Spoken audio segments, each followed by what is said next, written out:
Assalamualaikum warahmatullahi wabarakatuh. Perkenalkan, nama saya Nihla Sabila. Saya berasal dari Teknik Biologi 3B.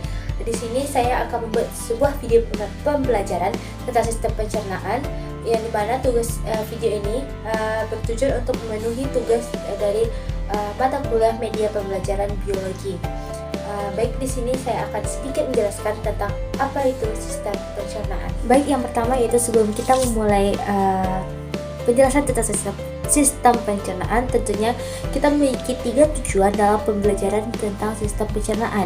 Yang pertama yaitu mengetahui nutrisi yang terdapat dalam makanan yang kita konsumsi sehari-hari. Yang kedua yaitu menjelaskan sistem pencernaan manusia. Yang ketiga yaitu dapat mengetahui kelainan-kelainan pada sistem pencernaan.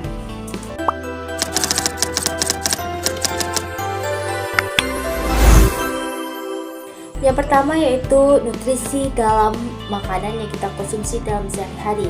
Nutrisi yang terdapat dalam makanan yaitu seperti karbohidrat, protein, lemak, vitamin, dan mineral. Contoh makanan sehari-hari yang mengandung karbohidrat yang kita konsumsi, yang pertama itu nasi, ada singkong, dan umbi-umbian lainnya. Yang kedua yaitu protein. Contoh makanan yang kita konsumsi sehari-hari yang mengandung protein yaitu seperti tahu dan tempe. Selanjutnya yaitu makanan yang mengandung lemak. Contoh makanan yang mengandung lemak yaitu mentega, yang dimana mentega ini biasanya kita konsumsi dalam kehidupan sehari-hari. Selanjutnya yaitu yang mengandung vitamin, contohnya yaitu buah dari buah-buahan. Selanjutnya mineral, contohnya itu kacang-kacangan. Proses pencernaan yaitu merupakan proses di mana mengubah sebuah makromolekul menjadi mikromolekul sehingga dapat diserap oleh tubuh. Selanjutnya yaitu tentang sistem pencernaan manusia. Sistem pencernaan manusia ini terbagi menjadi 2. Yang pertama yaitu saluran pencernaan, yang kedua yaitu kelenjar pencernaan. Pembahasan pertama yaitu tentang saluran pencernaan. Saluran pencernaan ini merupakan saluran yang dilalui oleh makanan sehingga dapat diproses, yang dimana saluran ini terbagi dari mulut, kerongkongan, lambung, usus halus, usus besar, dan berakhir pada pembuangan di anus. Untuk sistem saluran pencernaan dapat dilihat pada gambar di samping ini. Selanjutnya yaitu pembahasan dari saluran pencernaan manusia. Yang pertama yaitu mulut. Mulut terbagi menjadi 3. Yang pertama gigi, yang kedua kelenjar saliva, yang ketiga lidah. Di mana gigi ini berfungsi untuk memotong makanan sehingga menjadi lebih kecil dan mudah untuk diserap atau dicerna oleh tubuh. Yang kedua yaitu kelenjar saliva. Kelenjar saliva ini mengandung enzim petialin atau amilase, yang dimana dapat memecah makanan, merubah amilum menjadi maltosa. Yang ketiga yaitu lidah. Lidah berfungsi memindahkan makanan yang berada dalam mulut. Di dalam mulut ini terjadi mekanisme pencernaan mekanik dan mekanisme kimiawi. Organ pencernaan yang kedua yaitu faring dan esofagus, yang dimana faring merupakan saluran yang memanjang dari bagian belakang rongga mulut sampai ke permukaan esofagus. Pada esofagus ini terdapat gerakan meremas yang mendorong bolus atau serpihan makanan ke dalam lambung.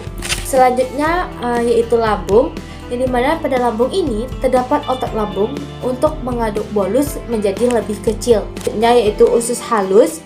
Usus halus terbagi menjadi 3, yaitu duodenum, jejunum, atau ileum. Duodenum juga disebut sebagai usus 12 jari, jejunum sebagai usus tengah, dan ileum sebagai usus penyerapan.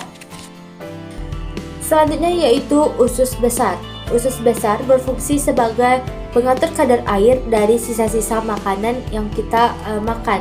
Usus besar juga disebut sebagai kolon. Untuk gambar bisa dilihat pada layar di samping.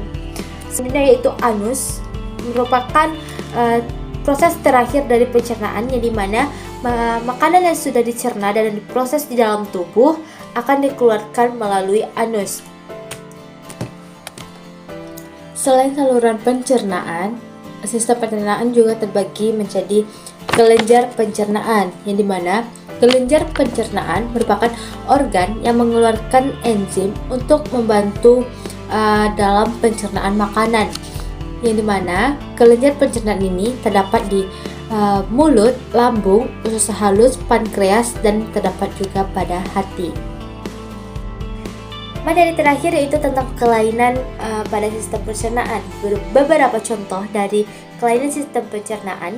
Yang pertama yaitu penyakit gondok, yang kedua yaitu tukak lambung, dan yang ketiga diare. Kelainan-kelainan pada sistem pencernaan ini dapat terjadi karena adanya gangguan pada organ maupun karena faktor lingkungan atau faktor makanan yang kita konsumsi. Oleh karena itu, marilah kita bersama-sama menjaga bagaimana organ pencernaan dapat berfungsi dengan semesti dan sebaiknya, dan menjaga pola makan agar tetap hidup sehat. Baiklah, hanya itu mungkin penyampaian materi sistem pencernaan dari saya. Saya mohon maaf apabila ada kesalahan kata. Semoga apa yang saya sampaikan dapat bermanfaat dan digunakan dalam kehidupan sehari-hari. Saya mohon maaf apabila ada kesalahan. Assalamualaikum warahmatullahi wabarakatuh.